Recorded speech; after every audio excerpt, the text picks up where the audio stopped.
So hello guys, at nagbabalik na naman tayo sa ating video. Ngayon ipapakita ko sa inyo kung paano integrate yung ganito. So simulan na.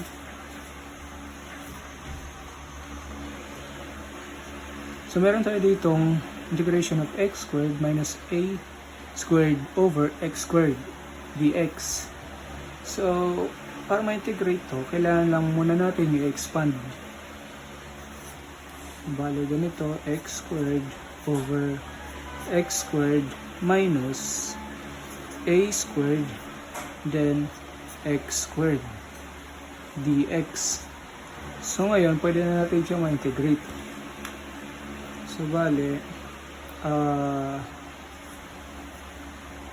magiging 1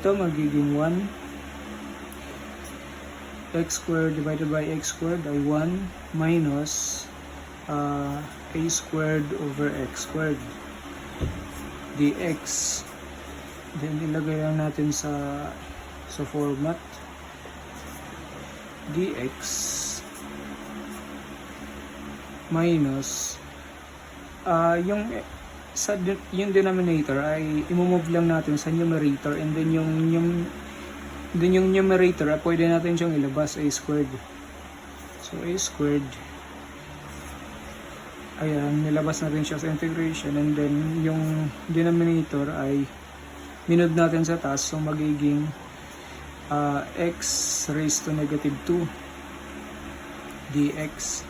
Ayan, may integrate na natin siya. So, ito, integration ng 1 ay x minus a squared multiply sa x negative 1 over negative 1 plus c. So simplify natin x. So negative 1 ay i-akyat natin, and then yung x naman ay ibababa natin para maging positive yung power niya. So bale magiging plus a squared over x. So minultiply ko na agad para madali na. So ito na yung magiging sagot, x squared plus a squared over x plus c. So may ano pala, pwede nyo i-try at panoorin yung video, i-pause nyo lang para ma-solve yun ng sa inyo. And then meron tayo dito ang integration of x raised to 4 plus a raised to 4 over x squared dx. And then para ma-integrate siya, expand lang din natin, magiging x raised to 4 x squared plus a raised to 4 x squared dx. Ayan, and then divide na natin. So magiging